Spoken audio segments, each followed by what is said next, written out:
Good afternoon. We are at the Jones property. We're going to be completing a repairability test. I'll give you an overview of the property.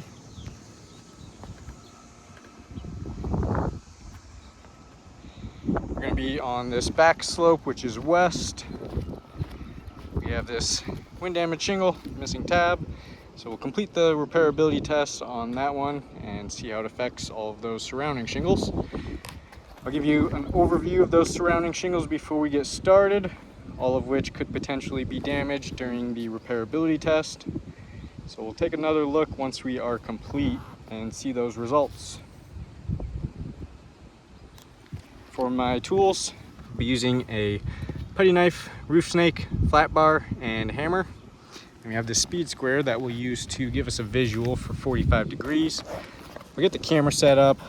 I will unseal one of those tabs on the damaged shingle and put that square underneath there to give us a reference point.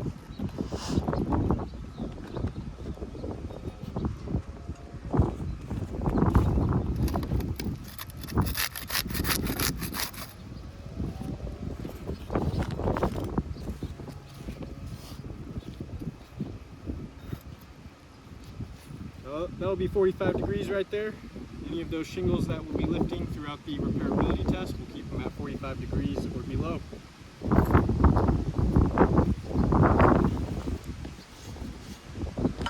Start by getting all of those shingles unsealed. Use the putty knife to unseal the top shingle.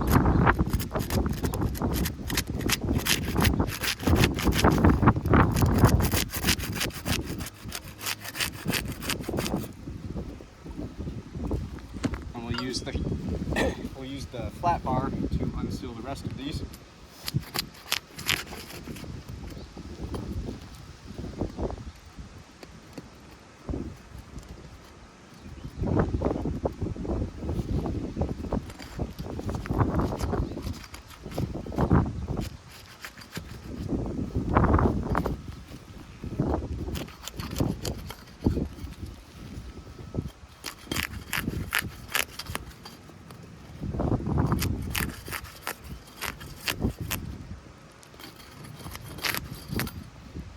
We'll start removing those nails.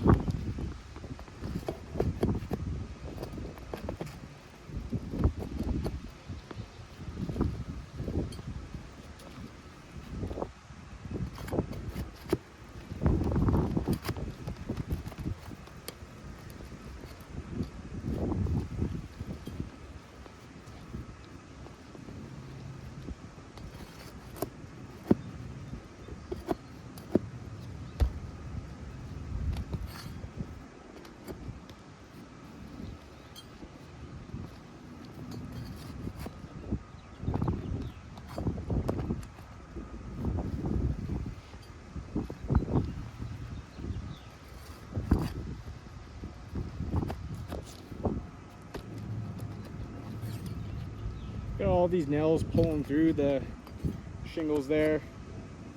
Those nail pull-throughs are going to be damaging the shingle that they're pulling through at. I'll take a closer look at all of those nail pull-throughs once we're all done.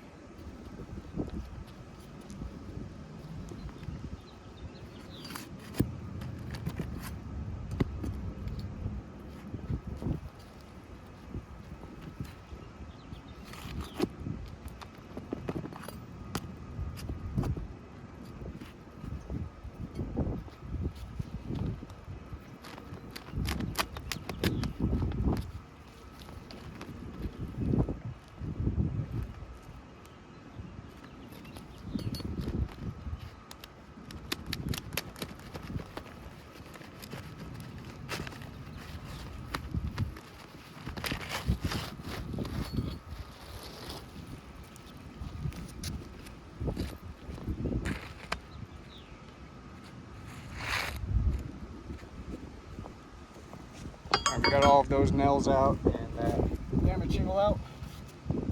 Slide this new shingle in, get it all lined up nicely.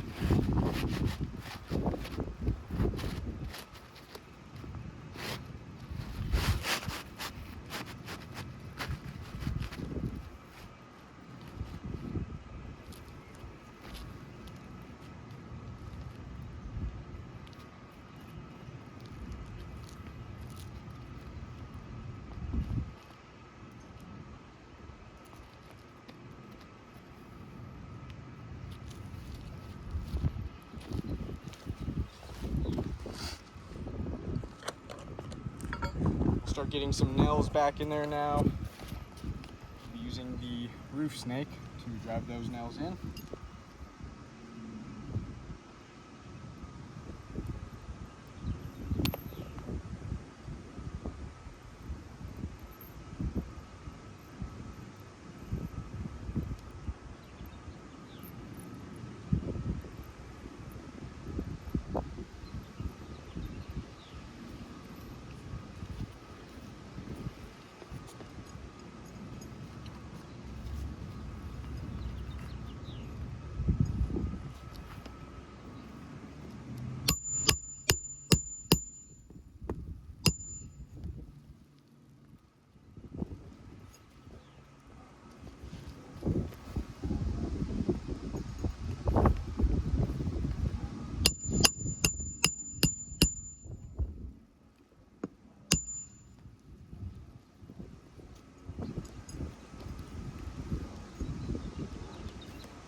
Right, we are all complete with that repairability test.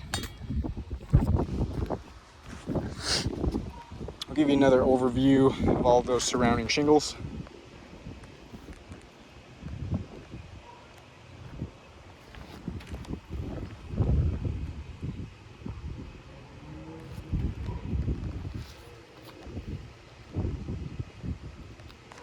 We'll take a closer look at all of those shingles right above that new shingle.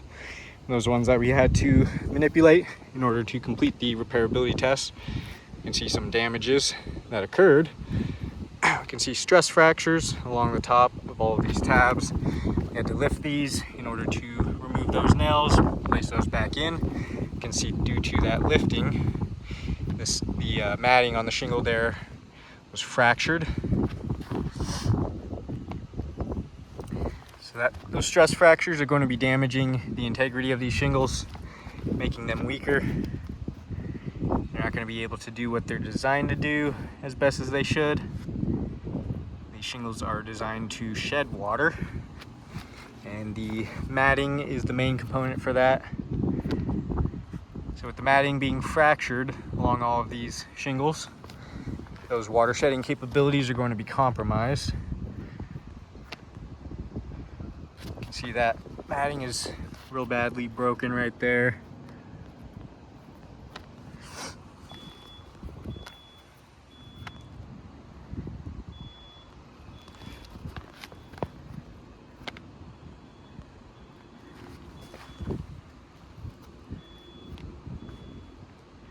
So we had all of those stress fractures. I'm gonna grab this damaged shingle, take a look underneath at all of those nail pull-throughs, see if there's any much mat transfer. We did have some mat transfer, you can see right there. That is real bad. Let's see if we got any more mat transfer anywhere else. Looks like we do have some small pieces of matting all along the tar line there, so we should be able to see it along the bottom of these tabs. We've got that large piece of matting that stuck to the bottom of that tab right there.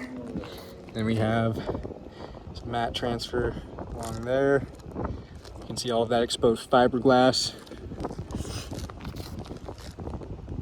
So that mat transfer is also going to be damaging the integrity of these shingles, as it is tearing matting off of the bottom of them.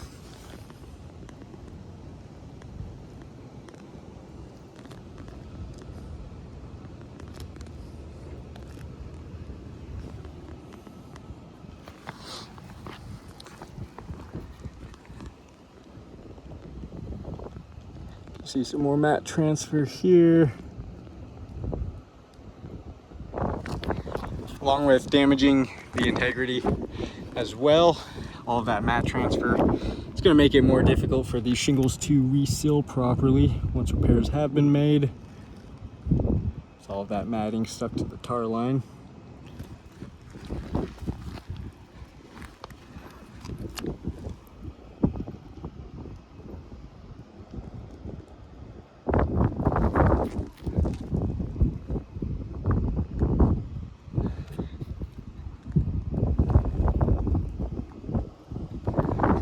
And we will take a look at all of those nail pull-throughs.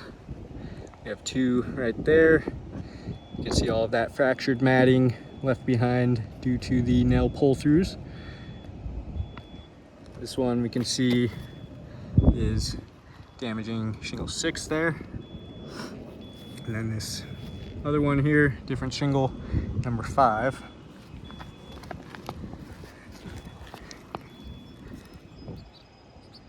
Some more fractured matting from that previous nail. That is also on shingle 5. And another one right there, also on shingle 5. So with all of those damages, we had stress fractures, nail pull-throughs, and some mat transfer. All those damages are going to be caused for potential water intrusion. We can see those damages present on shingle 5, 6, and 7.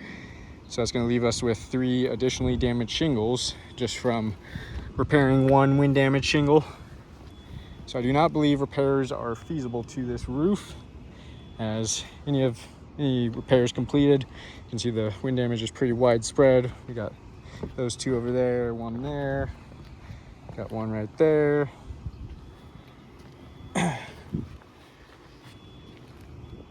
We had one by us too, but I can't see it now. We got a bunch over there, missing tabs. So pretty widespread wind damage.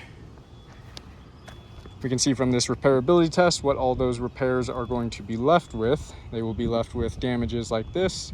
This insured is going to have potential leak hazards all over their roof.